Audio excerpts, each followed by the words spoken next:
Vamos lá resolver mais uma questão de física, questão do IFCE de 2010, questão que diz o seguinte: duas cordas muito longas, bem esticadas, de densidades lineares diferentes, μ1 e μ2, estão ligadas uma à outra. Toma-se a posição de equilíbrio coincidindo com o eixo dos x e a origem O no ponto de junção das cordas, sendo y o deslocamento transversal da corda, conforme a figura.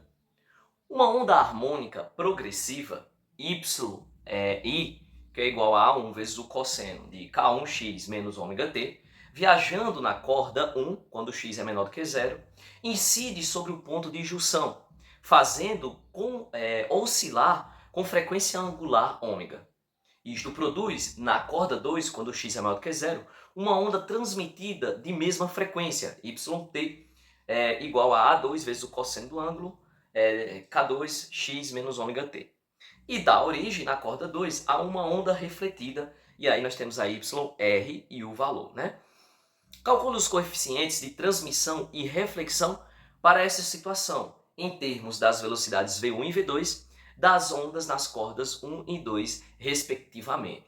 Bom, para a gente resolver esse problema, né, nós fizemos aqui um desenho, né, da nossa onda aqui incidente, né, esse V1. Parte dessa onda vai ser refletida, né, então aqui está o nosso V1, e parte dessa onda vai ser transmitida. E aqui as respectivas equações, como é colocado no enunciado. Vale lembrar, né, que o K é 2π sobre lambda, ômega é 2π sobre t, e a nossa velocidade vai ser ômega dividido por K, beleza? Ok. Bom, aqui mais ou menos eu fiz aqui o gráfico, né, em que neste ponto aqui, né, a gente vai ter uma interferência na minha onda, né, porque parte vai ser incidida e parte vai ser refletida, tá? Então essa onda aqui, né, vindo da direita para a esquerda, quando ela chega nesse ponto, nós vamos ter a superposição de ondas por conta da interferência. O que eu quero dizer é que essa parte preta aqui nós vamos chamar de corda 1, ela vai ser a soma das ondas incidentes e refletidas, conforme eu coloquei aqui, ok? E essa onda aqui em azul vai ser o nosso Y da corda 2, que aí no caso é a nossa onda transmitida e é representada por essa equação aqui. Quando o x ele for exatamente igual a zero, né, a gente vai ter a igualdade dessas duas equações. Então, y da corda 1 vai ser igual a y da corda 2. Então, eu vou igualar essas equações, que foi o que eu fiz aqui, ok?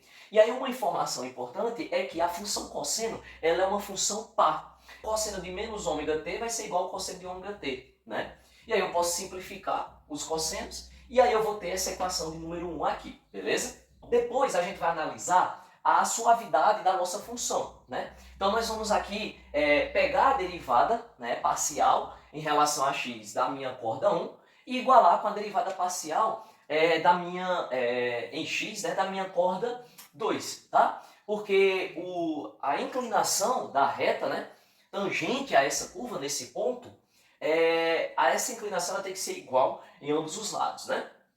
Beleza. E isso quando x é exatamente igual a zero, tá bom? Bom, quando eu tiro a derivada parcial das minhas equações aqui de y, né, eu vou ter esta equação aqui, beleza? Eu vou explicar essa primeira aqui e aí depois segue a mesma lógica. Então, quando eu derivo aqui, por exemplo, o y da corda 1, né, então aqui a gente tem o AI, né, a minha amplitude é uma constante, a derivada do cosseno é menos o seno, então esse menos aqui vem do menos seno, né? Aqui está o nosso seno, o seno e o meu argumento aqui, tá? E aí depois eu tiro a derivada do que está dentro do parênteses, né? Isso é o que diz a regra da cadeia. Como eu estou derivando em relação a x, então esse termo aqui vai para zero, e o x aqui fica 1 e aqui fica o K1, conforme eu coloquei aqui, beleza? E aí segue a mesma lógica, né, com o restante da equação, ok? Bom, como a gente está considerando o x igual a zero, né, então esses termos aqui que estão multiplicando por x vai para zero, e aí nossa equação fica desta forma aqui, beleza? Bom, a gente pode simplificar o i seno, e aí nós vamos ficar com essa equação número 2. E agora, qual vai ser o passo que a gente vai fazer? Nós vamos substituir a equação 1 nesta equação 2 aqui. Bom, fazendo a substituição, nós ficamos com essa equação aqui, né? Lembrando que a gente fez a substituição lá da nossa amplitude de transmissão, né?